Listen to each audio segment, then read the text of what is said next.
How's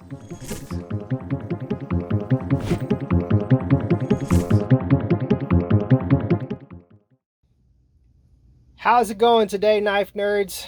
It is my distinct pleasure to bring to you the NC Blade exclusive Reate knives Horizon D with the fat carbon show side scales.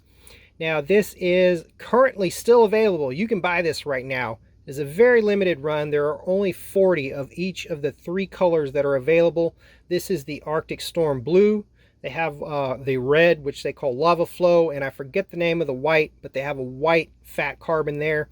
All 3 of those versions are still available on the website at the time of making this video, and there are only about 40 of each version. So very limited, and I highly suggest if you are deciding to pick this up, you go ahead and go do it ASAP, because I don't think they're going to last very much longer now. So let me get some specs out of the way right quick while you guys look at this beautiful thing. The overall length, 8.74 inches. For those that are not familiar with the Horizon D, this is an old Reate design that has been brought back from the dead and brought out with some major upgrades here. The blade length is 3.75 inches, and the overall weight is 5.6 ounces. And so, you know, it's a chunk. Just a very large knife. It's not quite a 4-inch blade. It's not the biggest folder, but 3.75, and you know, stout, very sturdily built, but it does not feel heavy. It feels light. It feels very, very comfortable. So let's start here with this beautiful hand rubbed satin blade. Reate absolutely kills this hand rubbed satin blade every time. They just do it so perfect. And it's one of the best looking blade finishes out there, hands down. Now, moving on, we do have legitimate Chad Nichols Moku tie on both of the pivot collars.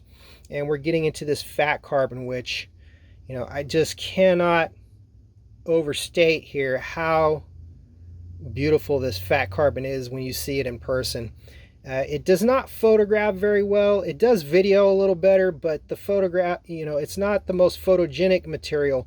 But when you get it in person and you start to see this chatoyance and the way that the colors change as you look at it from different angles, this is a gorgeous material, guys.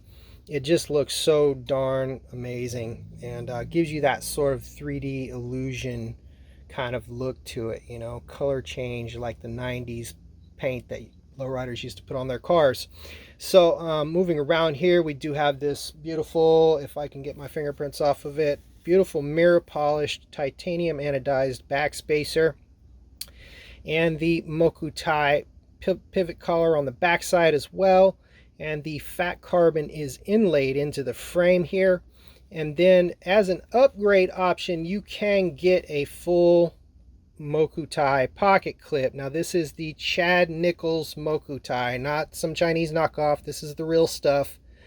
And so this is very much like the fat carbon, gives you this color illusion pattern. So if you can see, when I get to a certain angle, these pieces, like right here, it's going to turn kind of that purpley color, and then boom, it's bronze with this kind of, you know, flaky looking color to it. And then, you know, just, God, this material is gorgeous. You know, the pairing of the Moku tie with that fat carbon, just what a combination. My God, these materials cannot get any fancier here. Now, one thing while we're on the backside here that is a major departure from the original Reate Horizon D is the milling pattern. There are no milling patterns on this knife. The original, I actually owned the Gen 1 full titanium and the Gen 1 with the marble carbon fiber show side. I had both of those knives at one time, and they both had this milling pattern with the lines here. I'll try to roll in some pictures if I can find some old pictures of it. So those milling lines are absent on this knife, and I think that that was an absolutely brilliant choice here. I think it really classed this knife up and kind of made it feel more modern, you know, than it really did look with that, you know, with those milling patterns. They are completely absent on both sides. There is still the little straight line that kind of flows here and the one that flows here, you can barely see them, but those little milling lines are still there, but you don't have the cross-hatched, milling pattern that you used to have on the originals. Now, the action of this knife is just nothing short of astounding. When I got the knife out of the box, it had an extremely powerful detent.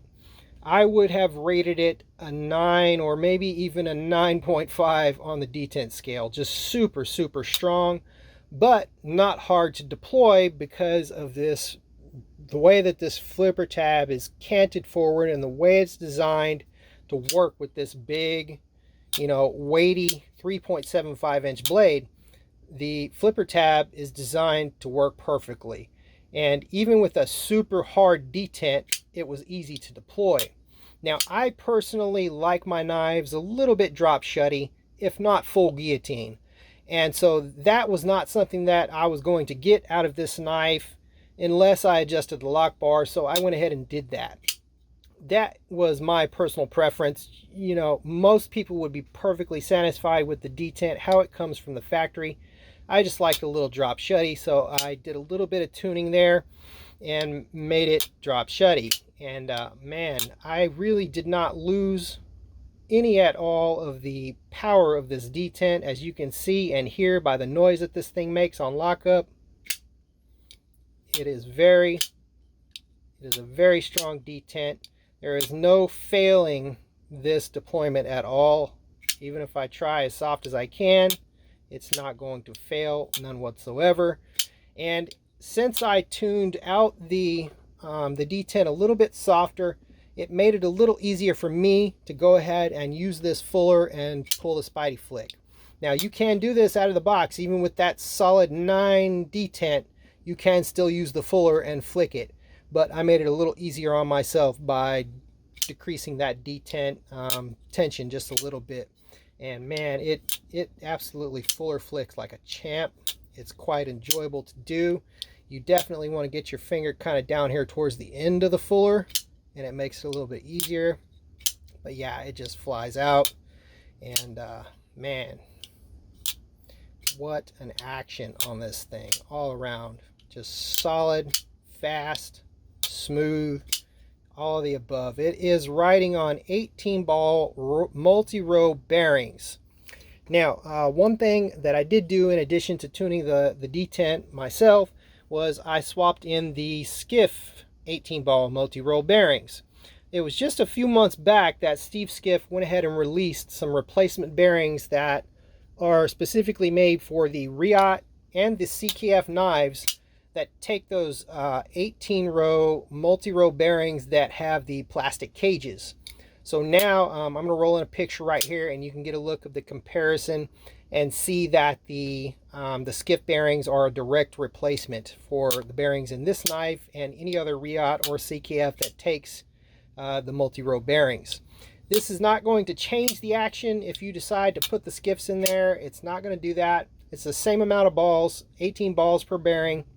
So it's not even going to change how strong the pivot is because it's already super strong.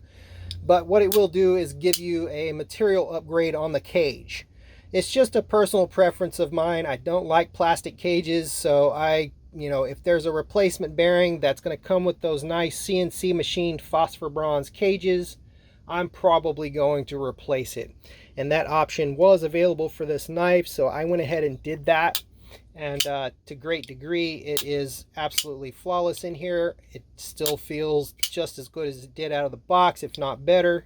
And so yeah, you can definitely get upgraded bearings for this from Skiff, and they are freaking awesome too. And one more time, let's give this bad boy a look.